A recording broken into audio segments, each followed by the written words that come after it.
We spend hours staring at our screens, phones, laptops, tablets. They connect us, entertain us, and distract us from the real world. But what if something was staring back? What if, beyond the pixels and reflections, something waited, watching, learning? I used to think the internet was just a tool, a vast digital landscape of information and entertainment. That was before the video. Before the shadows moved when they shouldn't have. Before I realized that some things online don't just go viral, they spread. It started with a message. Not a text from a friend, not an email, just a simple, nameless notification on my laptop screen. New message received. I frowned. The icon was unfamiliar. A small gray eye with a single vertical slit in the middle, like a cat's pupil. I didn't remember installing anything like that. The notification hovered in the corner of my screen, pulsing slightly. Like it was, waiting. I clicked on it. A blank chat window popped up. No sender name. No timestamp. Just a single hyperlink in the middle of the screen. Watch this.mp4.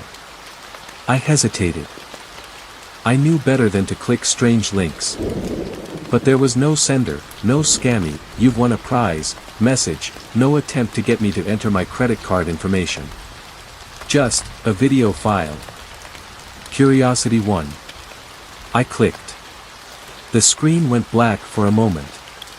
Then, grainy footage flickered to life. The quality was poor, the colors washed out like an old VHS tape. At first, it was just static. Then, the image sharpened, barely. A room. Dimly lit, empty except for a single wooden chair in the middle. The camera was shaky, like whoever was holding it didn't have steady hands. No sound. Then, movement. A figure stepped into the frame. I leaned in, squinting. The figure was wrong. Its limbs were too long, its proportions just slightly off, like a badly rendered video game character. It didn't walk so much as glide forward, its head tilting in an unnatural, jerky motion. Then it stopped. And turned to face the camera. My stomach clenched. It had no face. Or rather. It did, but it was mine. A distorted, flickering version of me. And then, the screen cut to black. My laptop shut off. The room around me felt off. The air felt thick. The kind of pressure you get right before a storm. My own reflection in the darkened screen looked strange. Just for a second, I thought the head was tilted the wrong way. Then my laptop restarted. The video was gone. No file. No record of the message. Just a new notification blinking in the corner of the screen. You watched. Now it watches you. I stared at the screen. My breath caught in my throat. You watched. Now it watches you.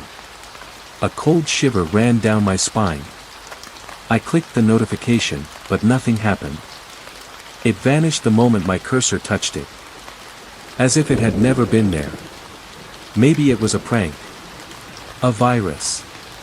A well-executed piece of psychological horror designed to mess with me. That had to be it. I shut my laptop and exhaled. It's nothing. Just my mind playing tricks on me. But then, my phone buzzed. I glanced at it. A new message. Unknown number, 1, image attachment. I hesitated, then opened it. My stomach flipped. It was a photo of me. Sitting at my desk. Right now. Except, I hadn't taken it.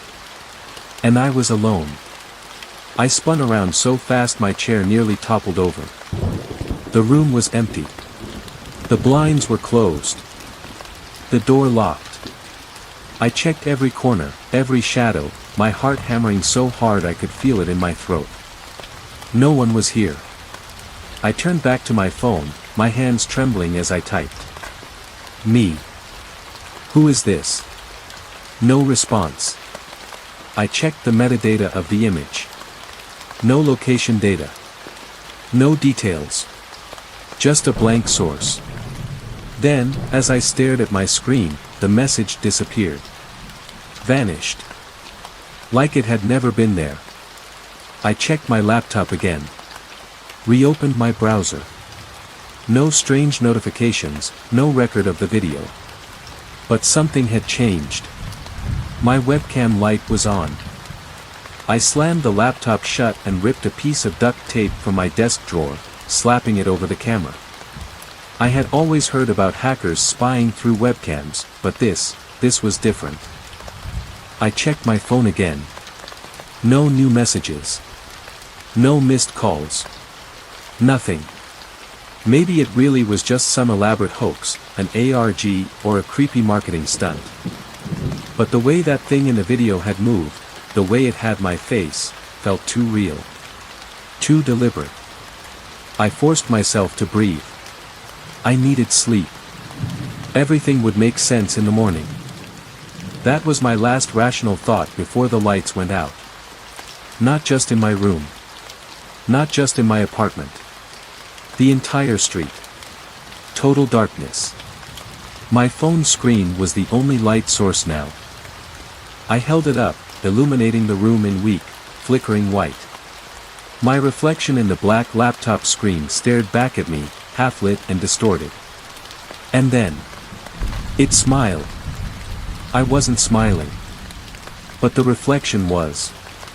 I bolted out of my chair. My pulse pounded in my ears. The reflection moved. Not a glitch. Not a trick of the light. It lifted a hand, slowly. Deliberately, placing a single finger against its lips.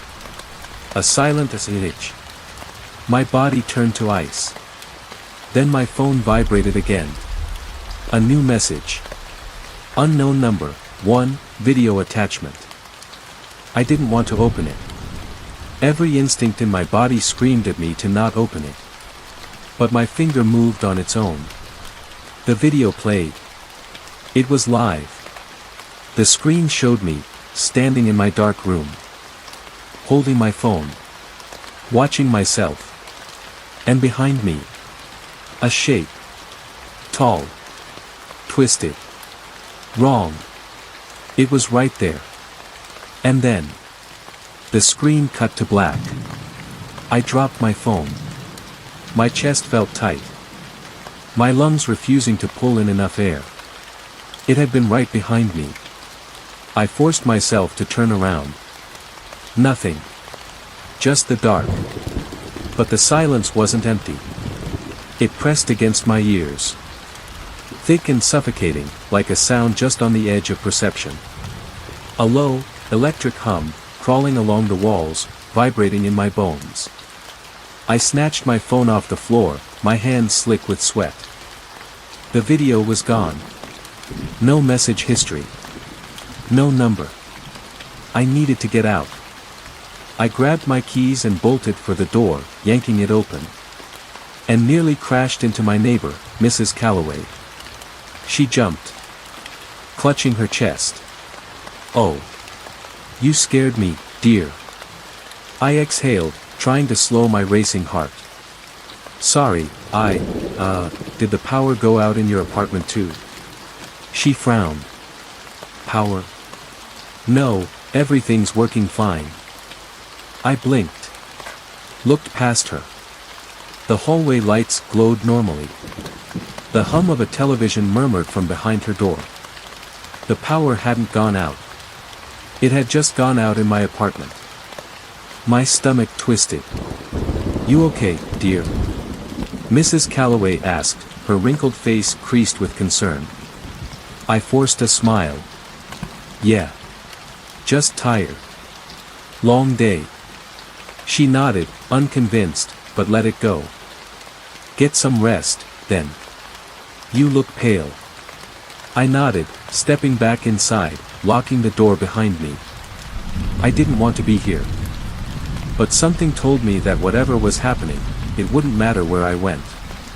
Because it was already with me. I turned every light in the apartment on. Every lamp, every overhead bulb. Anything to keep the shadows at bay. I sat on my bed, gripping my phone like a lifeline, scrolling mindlessly, anything to distract myself. Social media, emails, old texts. Normal things. Real things. Then my screen flickered. Just for a second. Like static. Then again. The screen dimmed. I tried turning the brightness back up, but the slider wouldn't move. The glow of my phone screen wasn't just fading. It was darkening. As if something was pressing against the other side of the glass. My reflection appeared in the black mirror of the screen. It wasn't me. Not exactly. The face was too still. The eyes, just slightly too wide. The mouth, stretched a little too much at the corners. And then, without me moving a muscle, it tilted its head. The wrong way. A slow, unnatural jerk. I dropped the phone. The second it hit the bed, the screen went back to normal. I didn't pick it up. Didn't move. I wasn't sure I could. The air felt thick again, pressing against my chest like a weight. The silence grew deeper, charged with something waiting. And then, from the corner of my room, a whisper. Soft. Stretched thin. Watching. My body locked up. I didn't turn around. I couldn't. But I felt it. Something standing in the corner. Something tall. Something that had never needed a screen to see me. Because it had been watching all along. I don't remember falling asleep. I must have. Because when I woke up, the sun was bleeding through the blinds, painting my room in soft gold. My phone was still lying next to me, undisturbed. Had it been a nightmare? A waking hallucination? Sleep deprivation? I sat up, rubbing my face. Maybe I just needed fresh air. A walk. Something to reset my mind. I reached for my phone. A new message. Unknown number, 1, image attachment. My stomach nodded. I didn't want to open it. But I had to. The image loaded. It was a picture of me. Asleep in my bed. Taken from inside the room. I threw the phone across the room. My pulse roared in my ears. It wasn't a nightmare. It wasn't a hallucination. It was real. And it was still here. I couldn't breathe. My pulse hammered in my throat, my limbs locked in place. The photo had been taken from inside my room. I forced myself to move, scanning every corner. Every shadow. The closet doors stood ajar. The space beneath my bed yawned dark and deep. I knew that if I bent down to look, I would see something looking back. I didn't check. Instead, I grabbed my phone and bolted for the front door. But the second my hand touched the knob, buzz. Another message. I didn't want to look. But I did. Unknown number, don't go. I dropped the phone. My breath hitched. It was reading me. Reacting. The apartment suddenly felt smaller. The walls seemed closer. The air, thick with something unseen, pressing in. Then. A sound. Not a whisper this time. Not a message. A knock. Slow. Deliberate. Coming from inside my closet. No. No, no, no. I stepped back, my body screaming at me to run, but I couldn't. My legs wouldn't work. My heartbeat was too loud, drowning out every rational thought. Another knock. Louder. The door shuddered slightly, as if something inside was shifting. Then. A voice. Not a whisper. Not distorted. Clear. Familiar. It said my name. I felt my soul peel away from my bones. Because it was my voice. A perfect copy, speaking from the darkness behind the closet door. Let me out. I backed away. Shook my head. No. This isn't real. The door slammed open. Empty. Nothing inside but my clothes, hanging limp and lifeless. But I wasn't stupid. I knew it was still there. Watching. Waiting. I turned away, grabbed my keys, and ran. I drove for hours. No destination, just distance. I needed to be away. I checked my phone once. No new messages. No missed calls. The last text, the last photo, was gone. Like it had never been there. But I knew better. I stopped at a motel on the outskirts of nowhere. Paid in cash. Kept the lights on. Locked the door. I didn't sleep. At some point, exhaustion won. My eyelids drooped. My body sank into the mattress. Just for a second. Then. Buzz. My body seized. I turned my head slowly. Already knowing what I would see. A new message. Unknown number, 1, video attachment. I didn't open it. But my phone did. The video played automatically. The screen showed my motel room. Dimly lit. The bed. Me. Lying there. Asleep. Then. From the bottom of the frame, something crawled into view. Long. Distorted. Wrong. It moved toward the bed. Toward me. I slammed the phone down. My heart clawing at my ribs. I wasn't alone. I never had been. Then, just as I reached for the light, the power cut out. And behind me, the mattress shifted. Something had just climbed into bed.